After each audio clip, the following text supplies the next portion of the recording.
आज के डेट में आपको पढ़ना महत्वपूर्ण नहीं है, ध्यान रख रहे क्या क्या पढ़ना, that is not a very important fact for you. क्या नहीं पढ़ना दैट इज वेरी इंपॉर्टेंट। बच्चा क्या कर रहा है कि वो उसमें लिखता है, उस कोर्सेस में ज़्यादा वो अपने को लेबर कर रहा जो आपके कॉम्पिटिटिव एग्जाम में है ही नहीं। और सिलेक्शंस कहाँ से हो रहा है उस पोर्शन को वो टच नहीं कर रहा है। ध्यान रख के रहिए।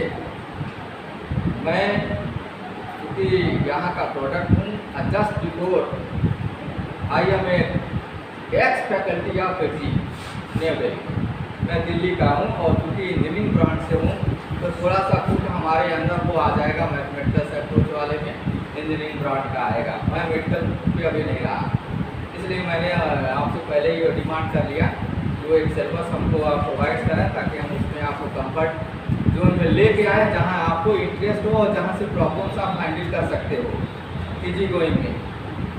यदि वो नहीं हो सकता तो आपको पढ़ना बहुत मेरे समझ से अच्छा नहीं है। इसलिए आपको करना क्या होगा कि सबसे पहले तो आप सिलेबस को उसको कटिंग करिए, कटिंग एज टेक्नोलॉजी में आइए कि कितने ऐसे पार्ट हैं उस चैप्टर से, कौन कौन सेगमेंट्स हैं जिसमें आपको एम्फेसिस करना है, उस पर ज़्यादा आपको प्रैक्टिस करना है। और प्रैक्टिस ही मैन को परफेक्ट बनाता है। Practice make perfect to person. यदि आप प्रैक्टिस नहीं कर सकते तो आप किसी काम के लायक नहीं है। भले सुबह से लेकर शाम तक एक ही काम करो, उसका कोई महत्व नहीं होता है। ध्यान रखे रहे। हम आपको क्लास यहाँ अरेंज करके जाएंगे, बता के जाएंगे, सारी टेक्निकल पॉइंट्स बता के जाएंगे। अगर उस पर आपने प्रैक्टिस घर पे नहीं किया दैट हैज नो मीनिंग, कोई मतलब नहीं। रही बात, शायद आपको वो एलिमेंट्री नॉलेज आपको केमिस्ट्री के विषय में दे दी गई होगी पहले, अगर उसके भी संबंध में किसी भी प्रकार का डाउट्स होता है तो प्लीज़ हमको, आप जब आएंगे तुरंत हम नीचे ही मिलेंगे, वहाँ से हमको कांटेक्ट कर सकते हैं। और यहाँ जितने दिन क्लास होगा उतने दिन हम अरेंज कर सकते हैं। जो भी डाउट्स हैं वो आपको हम क्लियर करने का प्रयास करेंगे, ये ध्यान में रखेंगे।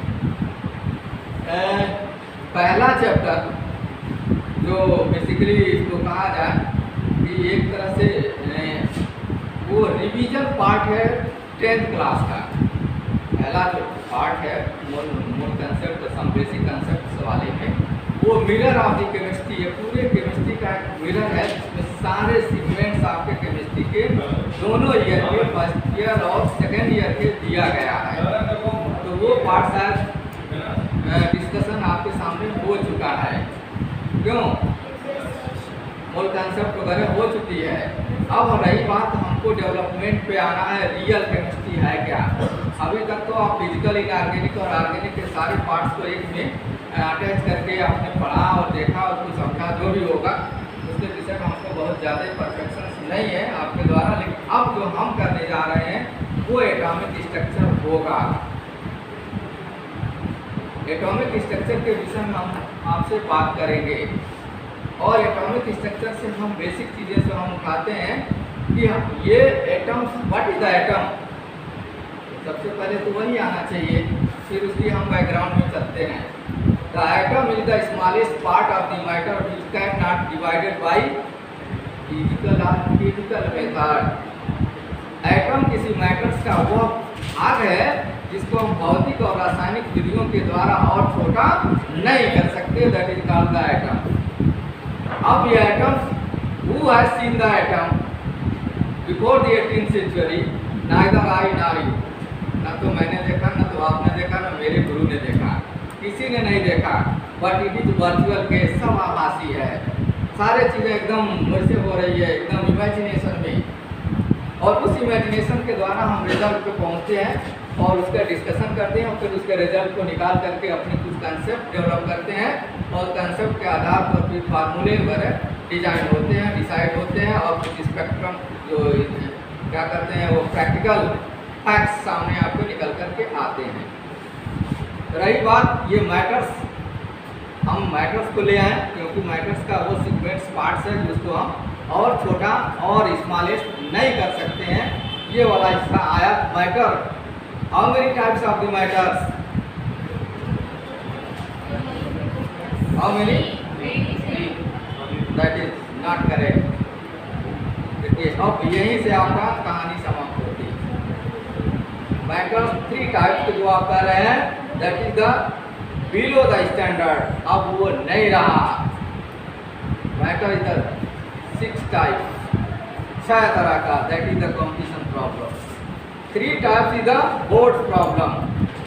अगर बोर्ड में आएगा तो 3 है, कंपटीशन में आएगा तो 6 है। बोर्ड वाला 3 करके आएगा, that is absolutely wrong. Competition तैयारी करने वाला लड़का वो 6 करके आएगा, दैट इज एब्सोल्युटली ट्रू।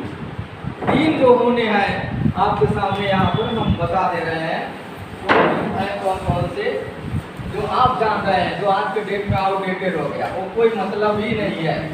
वो आप जो जान रहे हैं, that is solid, liquid and gas. Plasma, that is your the fundamental parts.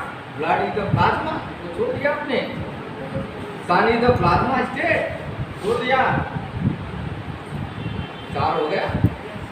फर्मियांस, Fermi scientist एक वैज्ञानिक रहा जर्मन का, इसने उस मैटर के पार्ट्स पर स्टडी किया जिसको आगे चल करके नोबेल प्राइज के श्रेणी में मिलाया जाता है, और दैट इज फर्मी के नाम पर फर्मियांस आ गया।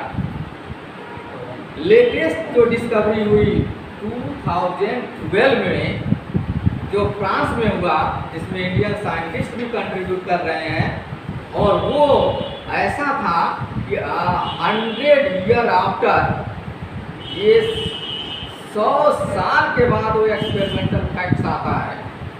1909 में 1909 याद रखिएगा, जिस समय रदरफोर्ड अल्फा स्कैटरिंग एक्सपेरिमेंट हो रहा है, their outcomes that will play a major role in the chemistry. After the 100 years 2012 also the experiment was done in the case of the August 2008, but it is not success, लेकिन वो सफल नहीं हुआ 2008 में।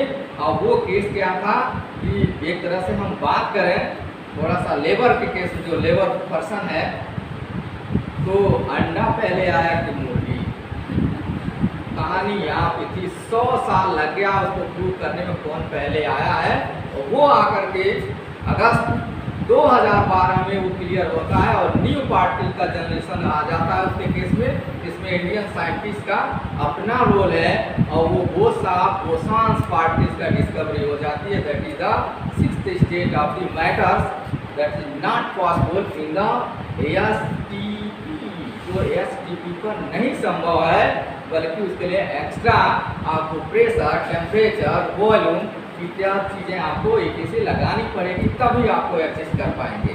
नाम तो सुने ही हैं, बोस आइंस्टाइन। बोस का उसमें कुछ उनका थीसिस है और आइंस्टीन है, दोनों मिलकर के उस पर काम करते हैं। लेकिन एक्सपेरिमेंटल फैक्ट तो 2012 में प्रूफ होता है कि ये दोनों के बनने के पहले एक थर्ड पार्ट्स जो आया, वो that was the bosons. Bose Einstein के नाम पर है। बोस अपने यहाँ, और आइंस्टीन तो नाम जानते ही हैं। बोस स्टैटिस्टिशियन व्यक्ति, मैथमेटिक्स का व्यक्ति है, और ये दोनों मिल करके एक नए पार्ट्स पे जो कंसेप्ट डेवलप किया था, उसको एक्सपेरिमेंट के द्वारा फिर फैक्ट्स को आपके सामने लाया गया। अब आज के बाद आप जान लीजिए, यदि कहता है competition not a board, what types and how many types of the matter possible, there are 6, not 3। खत्म। तो जहाँ से आप पढ़ के आए वो छोड़ो, आपको कंपैरिजन है, that is competition. When where the comparison, there is the competition. जहाँ कंपैरिजन होनी है वही कंपटीशन है, जहाँ कंपैरिजन नहीं है देयर इज नो कंपटीशन। आप हमेशा कंपेयर करो अपने से, बगल वाले से, आजू बाजू से, कि आपको अच्छा है, खराब है, क्या है, कैसा है। अगर कंपैरिजन की भावना आपके अंदर नहीं आती है, तो आज की ही बात आप कंपटीशन देना और सोचना छोड़। बी एनर्जेटिक, एवरी टाइम्स आपको एनर्जेटिक होना है। तो आपको एक कंसेप्ट, एक आइटम के साथ ही तो जो आपने आइटम के विषय में जानकारी जान रखते थे, वो तो मैटर्स का एक सेगमेंट था, और वो मैटर्स का वो सेगमेंट था जो STP पर एक तरह से था, और इसको हम 3 भाग में डिवाइड किया था, सॉलिड, लिक्विड और गैस। और दुर्भाग्य कहिए, सौभाग्य कहिए कि एक तो एटम्स आपको मिला हुआ है हमें, और बाकी दूसरा कहा जा रहा है कि सॉलिड स्टेट से हमें पढ़ाने हैं। फिर जब हम सॉलिड में आएंगे तो फिर सॉलिड के विषय में बात करेंगे। अब रही बात एटम्स, तो हम पहले कुछ बेसिक पार्ट्स पे चलते हैं। हम आज कोई नया चीज़ नहीं पढ़ाएंगे, ये ध्यान रख के रहेंगे। आज हम आपको mirror of the chemistry of the atomic structure, atomic structure की जो मिरर है वो सारी चीज़ें आपके सामने हम रख देंगे। बाकी के दिनों में जो भी हमारे टाइम आपके स्लाइड से आपको मिलेंगे तो एक एक का हम डिटेल पोर्शन आपके सामने उसका कंपटीशन टाइप के प्रॉब्लम्स वो बताते हुए आगे बढ़ेंगे, ठीक है ना। अब रही बात कि हम बात करें कि एटम्स, तो ये बात आरंभ होती है इंडियन सॉइल से। इंडियन सॉइल मतलब भारतीय मिट्टी, और भारतीय मिट्टी में बनने वाला जो यहाँ पहले तो आप जानते थे कि साइंटिस्ट तो थे नहीं, जो ये ऋषि और महर्षि थे जो ये कह देते थे वही हम उसको एडॉप्ट कर लेते थे। उसमें कनात इंग्लिश में कनात है, कनात ने कहा था the smallest part of the matter is the particle that is कण। यानी कण की डिस्कवरी किसने कर दिया? कनात ने। कब? 9th century ईयर्स एगो, 9वीं शताब्दी में यह आ जाता है भारतीय मनीषियों के द्वारा कहा गया किसी पदार्थ का वो छोटा सा छोटा कण भाग जिसको हम और छोटा नहीं कर सकते हैं, that is called particles in English and in Hindi that is known as a कण। वो कण है, कण का डिस्कवरी कणाद ने कर डाला, और वो डिस्कवरी लॉन्ग ड्यूरेशन तक चलती है, बहुत दिनों तक, 900 साल तक। यूँ समझिए 18वीं शताब्दी में आके कुछ डेवलपमेंट उसमें होता है, और उसी ड्यूरेशन में जब कण की डिस्कवरी हो जाती है तो अब तो बड़ा बिग सेगमेंट था, हमारे पास माइक्रोस्कोप नहीं था, इलेक्ट्रॉन माइक्रोस्कोप नहीं था ताकि हम और छोटे से छोटे पार्ट को देख सकें। ये स्थितियाँ सामने हमारे पास नहीं थी, हमारे पास इतने ऑपरेटर्स डेवलप नहीं थे कि हम उसको और छोटा किया जा सके। लेकिन उस कण के बाद यानी पार्टिकल्स के बाद, जिसे आप दूसरे शब्दों में कह लें तो हिंदी में उसको मॉलिक्यूल कहेंगे। यानी कणाद ने कहा हम कण ही खाते हैं, कण ही पीते हैं, कण ही निकालते हैं। Everything is made by the particles that is known as in the language of the chemistry molecules.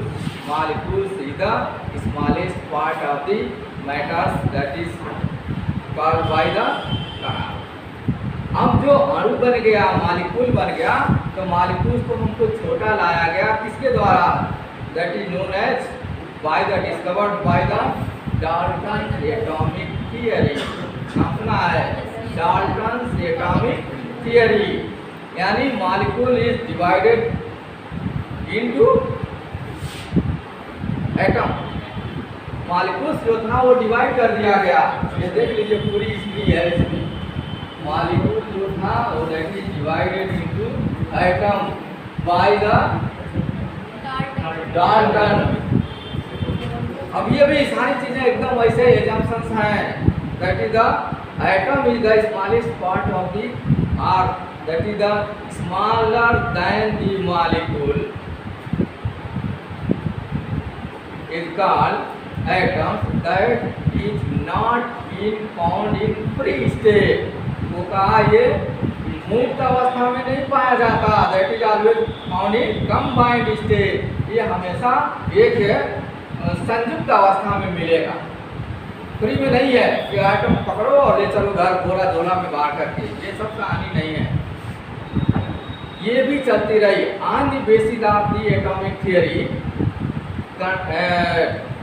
Dalton साहब ने पार्शियल प्रेशर गैसों का कैलकुलेट करके आपके सामने रख दिया। That is the given by Dalton law of partial pressure. ये से आ जाता है, यानी यूँ कहा जाकर अगर डेवलपमेंट में पिलर्स का पार्ट है केमिस्ट्री में, तो एक तो आपके एक आ गया आपके कणाद और दूसरे आ गए डाल्टन। सब परिकल्पना है, एजम्पशंस हैं, सब एकदम हवा पे हो रहा है, कोई एक्सपेरिमेंटल फैक्ट्स नहीं। बनाव के बाद अब लोगों के विचार में ये आने लगा कि एटम तो आप कह रहे हो कि पंखा का जैसा है, कि टेबल का जैसा है, कि किसके जैसा है, कोई एक कंसेप्ट तो सामने डेवलप करो। वो पूरे विश्व वर्ल्ड मैप पर वो सारी चीजें चलती हैं। इसके बाद जो डेवलपमेंट आता है जे थॉमसन, यानी हिंदी में अगर बात करें तो जे थॉमसन ने फिर वाटरमेलोन मॉडल प्रस्तुत किया। ठीक है, वाटरमेलोन मॉडल यहाँ से आता है बाय द जे थॉमसन, है बड़े इंपॉर्टेंट साइंटिस्ट और तमाम चीज़ों की डिस्कवरी हुआ है। सेल्सियस डिग्री केल्विन स्केल वगैरह सारा इन्हीं का देन है। और उन्होंने वाटरमेलोन मॉडल एटम का प्रस्तुत किया और दिखाया। वाटरमेलोन मॉडल ही क्यों ले लिया, जैसे बायोलॉजी में कि हम बात करें कि जब हाइब्रिडाइजेशन की बात आई थी तो किसने वो प्रस्तुत किया था मटर के पुष्प पर, ग्रेगर जॉन मेंडल ने। और उन्होंने मटर को ही क्यों सेलेक्ट किया, ये तो कहानी आपकी बायो का। उसी तरह से जे थॉमसन ने वाटरमेलोन यानी तरबूजा प्रस्तुत किया, दैट इज वाटरमेलोन। और वो क्यों किया, क्योंकि वो पूरे विश्व में सब लोग उसके विषय में जानते हैं और कहा कि एटम ऐसा ही है जैसा वाटरमेलोन। अब सबको समझ में कुछ चीजें आने लगी, लेमैन भी समझने लगा कि एटम जो है ये बड़ा सा वाटरमेलोन के ही जैसा है, वाटरमेलोन है इसके जैसा है। और इसको उन्होंने देखिए एटम को डिवाइड कर दिया, कहा ये नाइफ उठाओ और इसको कट करो टू पार्ट, टू सेगमेंट्स, और टू सेगमेंट्स में जैसे उसने डिवाइड किया इसको, यानी एटम इज डिविजिबल। देखिए इस एटम डिविजिबल हो गया और उसने इस डिविजिबल वाले पार्ट में यहाँ तमाम तरह के ब्लैक सीड्स समझ रहे हैं, जो काले काले बीज हैं उसे वाटरमेलोन में, that is not the electron is discovered by ध्यान रखे हैं। और ये वाटरमेलोन का मॉडल जब इलेक्ट्रॉन की डिस्कवरी हो जाती बाय द जे थॉमसन या जे थॉमसन, तो उन्होंने इलेक्ट्रॉन के ऊपर चार्जेस निकाल दिया आई ड्रॉप मॉडल पे। इलेक्ट्रॉन का चार्ज आ गया, इलेक्ट्रॉन का मास आ गया, स्पेसिफिक मास आ गया, ये सारी चीजें आपके सामने निकल के आ जाती है। Everything of the electron that is the item is divided into two segments, one is the known as the electron and other is what is the name, that is not called by the J Thomson. दूसरा पार्ट है उसके विषय में उन्होंने कहा कि दो तो भाग है, एक भाग जो काला काला वाला बीज के जैसा है एटम में, वो इलेक्ट्रॉन है, यानी वाटरमेलोन में जो काले काले बीज जिस तरह से अरेंज होते हैं उसी तरह से एटम में इलेक्ट्रॉन अरेंज होते हैं। But the reddish part is the another segments of the atom. I am not, मैं नहीं जानता हूँ वो क्या है, लेकिन वो अभी एटम का एक भाग है। ये discovered by the J Thompson. Electron की डिस्कवरी हो जाती है, एटम आपके सामने आ जाता है, उसका सीक्वेंस आ गया। वो अब एक तरह से जो फ्री नेचर में था उसके पार्ट्स आ जाते हैं। यहाँ तक तो कहानी आपकी आ जाती। अब रही बात इसके बाद की जो कहानी आती वो रदरफोर्ड साहब का आता, यानी अब ये जो 1909 है, यानी 1909 का जो केस है, और संभवतः देखिए 1909 में ये जहाँ बैठे हैं ये विद्यालय बन चुका था। 1909 का है ये MG जो फाउंडेशन है, और 1909 उसी समय रदरफोर्ड मॉडल भी इस वर्ल्ड मैप पर आता एक्सपेरिमेंटल फैक्ट्स के साथ।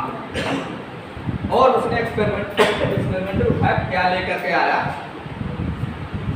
गोल्ड फाइल लिया। गोल्ड फाइल मतलब सोने का पन्नी लिया, पतली पन्नी, सोना ही क्यों, समस्या तो अब यहाँ आना चाहिए। That is competition part.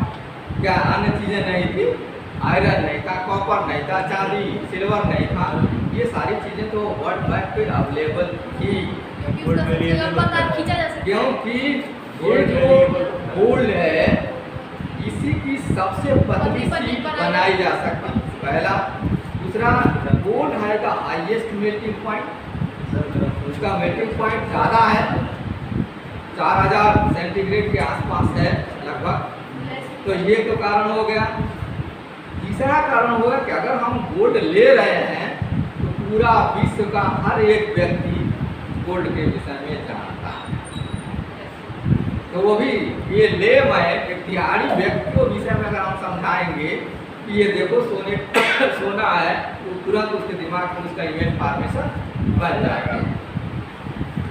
सोने की पन्नी को उसने पतला किया, फाइल बनाया, पन्नी बनाया, कितने सेंटीमीटर पर लाकर 0.0004 सेंटीमीटर, 3 जीरो है, फिर 4 है, फिर सेंटीमीटर है, 0.004 सेंटीमीटर तो उसने लेके आया। और वो जब गोल्ड फाइल्स आपके सामने आ जाती है तो उसने अल्फा पार्टिकल्स का बम्बार्डमेंट करता है। बम्बार्डमेंट ध्यान में रखें, बम्बार्डमेंट वर्ड में यूज किया गया है।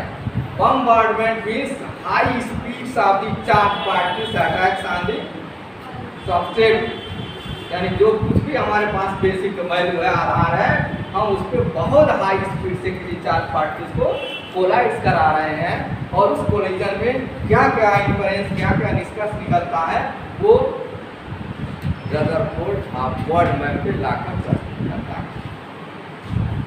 ये स्थिति सामने आ जाती है। अब उस पर जो पार्टिकल उसने डाला था वो अल्फा पार्टिकल था। What is alpha particle? समस्या में आना चाहिए। ये डायग्राम जो बन गया, तो अब आपके सामने आइए अल्फा पार्टिकल के विषय में जानकारी लेना है। तो पहले तो हम अल्फा पार्टिकल जाने क्या है, कोई जानता है? Anybody no?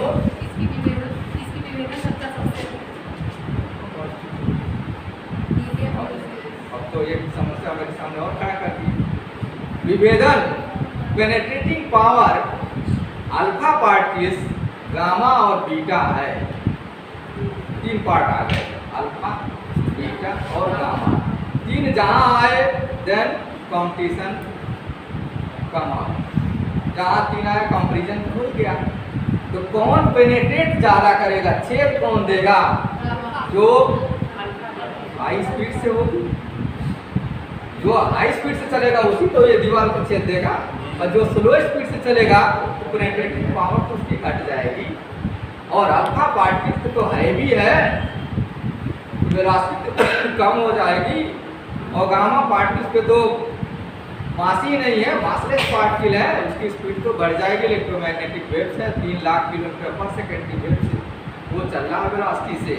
तो 1 मीटर मोटी स्टील की दीवार बना दीजिए, उसको पेनेट्रेट कर देती, और 1/10 पार्ट को अल्फा पार्टिकल पेनेट्रेट करती। तो हमारी बात को वहाँ छोड़ दीजिए, वो that is the physics segments है। हम तो अल्फा पार्टिकल जाना चाह रहे हैं, what is the alpha particles. हमको फिजिक्स नहीं, हमको केमिस्ट्री चाहिए। हम जहाँ बंद करेंगे वहाँ से फिजिक्स चालू करेगा, वहाँ से फिजिक्स चलती है। हम माइक्रो लेवल इवेंट्स की ऑब्जर्वेशन लेते हैं, वो माइक्रो लेवल्स क्या करते हैं, ध्यान रखें। हम सूक्ष्म का अध्ययन करते हैं, वो बृहद का अध्ययन करते हैं फिजिक्स वाले।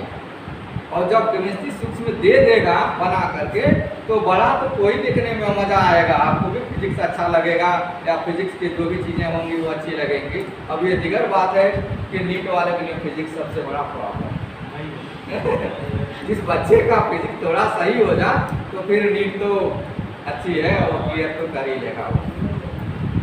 फिलहाल alpha particle is the helium nucleus. When the 2 outermost orbit electrons pick out, निकाल दीजिए, जो उसका आउटर ऑर्बिट में 2 इलेक्ट्रॉन हैं, किसके? हीलियम के।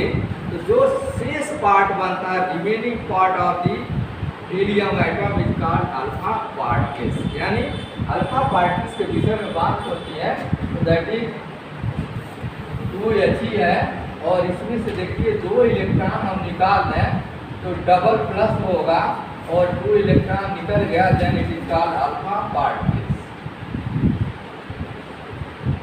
ये अल्फा पार्टिकल हीलियम है, that is the nucleus of the helium. Nucleus कैसा? Charge, negative, positive, neutral. Nucleus ये जो पॉजिटिवली चार्ज, वो पॉजिटिव चार्ज है, इसलिए that is known as alpha particle का हीलियम न्यूक्लियस। हीलियम न्यूक्लियस है which is the positive charge.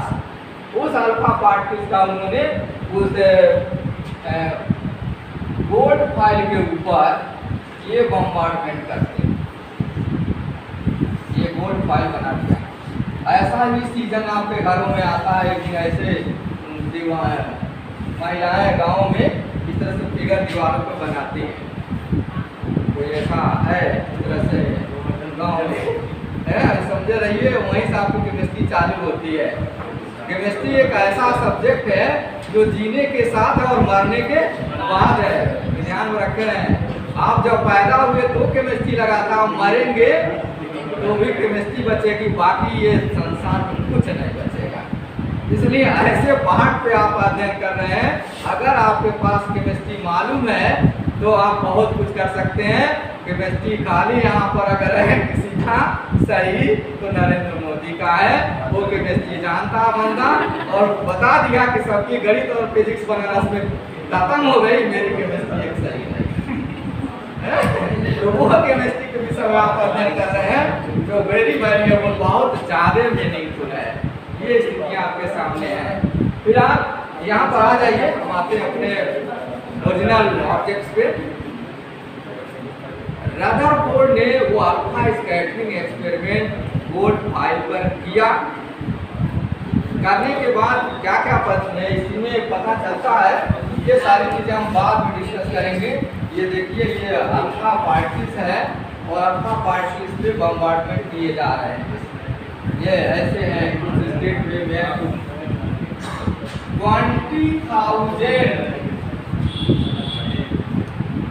20,000 alpha particle में से एक अल्फा पार्टिकल जिस रास्ते से जाता है उसी रास्ते से वापस चला आता है।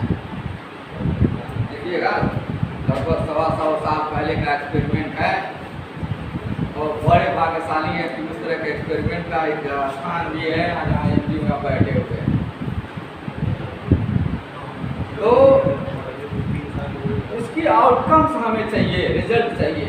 एक्सपेरिमेंट उन्होंने किया, एक्सपेरिमेंट के पहले क्या क्या सपोजिशन रहा, वो सारी सपोजिशंस रहा जो चीज़ें करात ने या आपके डाल्टन ने या जे टॉमसन ने मान रखा था है, सब कुछ सेम है, कहीं परिवर्तन नहीं है, केवल एक्सपेरिमेंटल फैक्ट्स आपके सामने आ जाते हैं। तो ये बाद में हम तो अब यहाँ से आपको नीट का सिलेबस चालू हो जाता, मतलब एनसीईआरटी लागू हो जाती है। कहाँ से?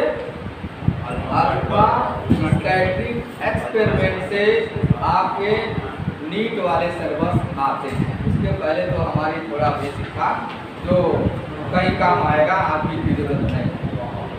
अब इस अल्फा स्कैटरिंग एक्सपेरिमेंट के बाद, मेरिट के बाद कुछ तो मेरिट होगी, हर एक चीज़ों में मेरिट होती है, डिमेरिट होती है, लेकिन इसकी डिमेरिट कुछ निकल गई और निकालने वाले व्यक्ति रहे क्लार्क मैक्सवेल। 1911 में रशियन साइंटिस्ट क्लार्क मैक्सवेल ने इलेक्ट्रोमैग्नेटिक वेव्स की डिस्कवरी कर देता है। ध्यान रखे रहेंगे 1911 में। और जब वो इलेक्ट्रोमैग्नेटिक वेव्स आ जाता और उसका ओरिजिन आ जाता, उसके आधार पर जो भी चीज़ें अभी की निकली रदरफोर्ड के द्वारा आउटकम्स, वो गलत सिद्ध हो जाती है, रॉन्ग।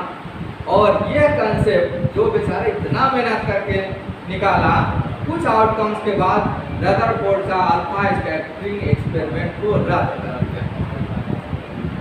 इसके द्वारा मैक्सवेल, क्लार्क मैक्सवेल से एक इक्वेशन आपको फिजिक्स में मिलेगा, वो स्थितियाँ आएंगी, है तो थर्मोडायनेमिक्स में भी और फिजिक्स में भी, यहाँ पर भी थर्मोडायनेमिक्स में है, वो छह को इक्वेशन भी दिया हुआ है थर्मोडायनेमिक्स में। इसके बाद की स्थिति जब आती है तब तक वर्ल्ड वार शुरू हो जाता है। 1913 में वर्ल्ड वार, विश्व प्रथम फर्स्ट वर्ल्ड वार, और फर्स्ट वर्ल्ड वार में जितनी डिस्कवरी हुई है शायद अब तक कहीं नहीं हुई। सेकेंड वर्ल्ड वार में भी डिस्कवरी हुई। आप जानते हैं आवश्यकता ही आविष्कार की जननी है। आवश्यकता पड़ने लगी लोगों को कि हम कैसे एक्सपेरिमेंट करें, कैसे रिजल्ट निकालें, कैसे हम मेडिसिन दें अपने सैनिकों को। उस समय सारी चीज़ों की आवश्यकता, फिर लोड किसके ऊपर पड़ गया, और जो स्कॉलर थे, पढ़ने वाले लोग थे, यूनिवर्सिटी थे, उसके ऊपर लोड पड़ा। जैसे अभी कोविड-19 आया तो साधारण लोगों से कोई मतलब नहीं, काम किसने किया, साइंटिस्टों ने, स्कॉलर्स ने, वही जूलॉजी, बॉटनी, फिजिक्स, केमिस्ट्री पढ़ने वाले ने उस पर काम करके वो फिर उसका वैक्सीन को डेवलप किया है। ये जब इंडस्ट्रियल स्केल में आ जाता है तब सबको मिलने लगता है। साल भर, एक साल लग गया उसको डेवलप करने में। वो स्थिति अब आपके सामने निकल करके आ रही है। फिलहाल हम जब 1913 आ जाता उस समय एक्सरे की डिस्कवरी हो जाती। ध्यान रखें, एक्सरेज, डब्ल्यू.जे. रॉन्टम के द्वारा एक्सरेज आ जाती वर्ल्ड मैप पर। और जब एक्सरेज आ जाती है उसी ड्यूरेशन में, यानी 1913 में तो एक्सरे आ गया, 1911 में बोहर्स ने इसके एटॉमिक थियरी, जो इनके कमियां थी, ड्रॉबैक था किसका, रदरफोर्ड का, वो अपना मॉडल प्रस्तुत कर देता, बोर एटॉमिक मॉडल आ जाता। ध्यान रखें, ये नोबेल प्राइज मिला है। 1911 का जो नोबेल प्राइज है वो बोहर साहब को मिलता है, केवल और केवल किसके लिए, कि जो ये डीमेरिट थी रदरफोर्ड का, उसको उसने सुधार कर दिया। और फिर 1913 में जैसे एक्सरे डेवलप हो जाता, आ जाता, तो उस पर सारे एटम का एक्सरे आ जाती, एक्सरे फिल्म आ जाती है। और फिर एक्सरे जब फिल्म आ जाती तो फिर कहानी फिर बदलने लगती है इस केमिस्ट्री का। हर चीज़ें फिजिक्स और केमिस्ट्री की वैल्यू बदलने लगती है, पीरियोडिक टेबल वगैरह सब रीअरेंज होने लगते हैं। तो 1913 में बोहर्स की एटॉमिक थियरी आती।